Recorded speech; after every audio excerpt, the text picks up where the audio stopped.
નમસ્કાર, જય પરશુરામ ન્યૂઝમાં આપનું હાર્દિક સ્વાગત છે। આંતરરાષ્ટ્રીય માનવ અધિકાર સંરક્ષણ બ્યુરો ભારત દ્વારા ડભોઈ તાલુકાની વેગા પ્રાથમિક શાળામાં સ્કૂલ બેગનું વિતરણ કરવામાં આવ્યું।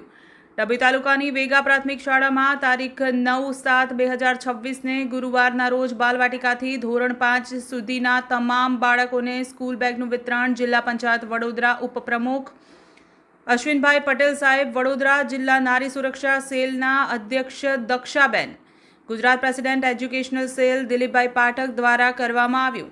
સ્કૂલ બેગ વિતરણના કાર્યક્રમમાં વડોદરા જિલ્લા પંચાયતના પ્રમુખ શ્રી અશ્વિનભાઈ પટેલ સાહેબે બાળકોને આશીર્વચન પાઠવ્યા હતા અને શિક્ષણમાં બાળકોને વેગ મળે તે હેતુથી બાળકોને પ્રોત્સાહન આપ્યું હતું। જય પરશુરામ ન્યૂઝ સાથે હું છું હિના પંડ્યા। શિક્ષણ વિભાગના વડા ભાઈ શ્રી દિલીપભાઈ પાઠક તરફથી આજ રોજ વેગા પ્રાથમિક શાળાના બાળકોને સ્કૂલ બેગ આપવામાં આવી છે। એ માટે હું દિલીપભાઈ પાઠકને ખૂબ અભિનંદન આપું છું અને શાળાઓ બાળકો ખૂબ સારો અભ્યાસ કરે અને આગળ વધે એવી શુભેચ્છા આપું છું।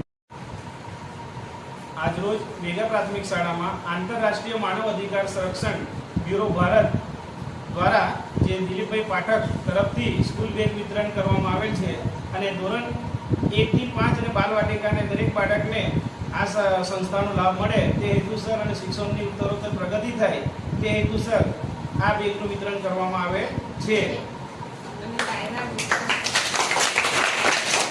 અને ડાયરા વિતરણની પણ એ લોકોએ જાહેરાત કરી છે કે દરેક બાળકને ડાયરાઓ પણ મફતમાં આપવામાં આવશે એવી આંતરરાષ્ટ્રીય માનવ અધિકાર સંરક્ષણ બ્યુરો ભારતના પ્રમુખ તરફથી જાહેરાત કરવામાં આવેલ છે।